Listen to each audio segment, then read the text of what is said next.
شروع اللہ کے نام سے جو بڑا مہربان نہایت رحم کرنے والا ہے۔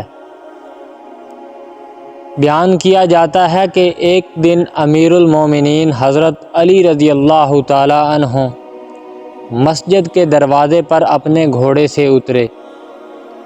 آپ رضی اللہ تعالی عنہ نے اپنا گھوڑا حفاظت کے خیال سے ایک شخص کے حوالے کیا اور مسجد میں تشریف لے گئے۔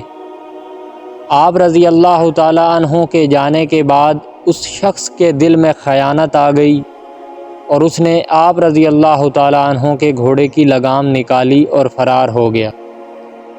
حضرت علی رضی اللہ تعالی عنہ نماز سے فارغ ہو کر جب مسجد سے باہر تشریف لائے تو آپ رضی اللہ تعالی عنہ کے ہاتھ میں 2 درہم تھے۔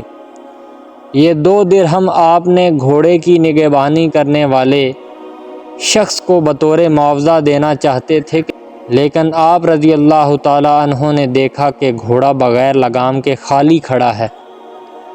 بہرحال آپ رضی اللہ تعالی عنہ بغیر لگام کے گھوڑے پر سوار ہو کر گھر پہنچے اور اپنے غلام کو 2 درہم دیے کہ وہ بازار سے دوسری لگام خرید لائے۔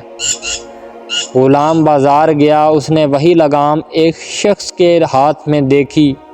پوچھنے پر معلوم ہوا کہ ایک شخص یہ لگام 2 درہم میں بیچ گیا ہے۔ واپس آ کر غلام نے یہ بات حضرت علی رضی اللہ تعالی عنہ کے گوش گزار کی تو آپ نے فرمایا، بندہ بعض اوقات خود صبر نہ کرنے اور عجلت سے کام لینے کی وجہ سے رزق حلال کو اپنے اوپر حرام کر لیتا ہے، حالانکہ جو کچھ رب العزت نے اس کی قسمت میں لکھا ہوتا ہے اس سے زیادہ اسے نہیں ملتا۔ بے شک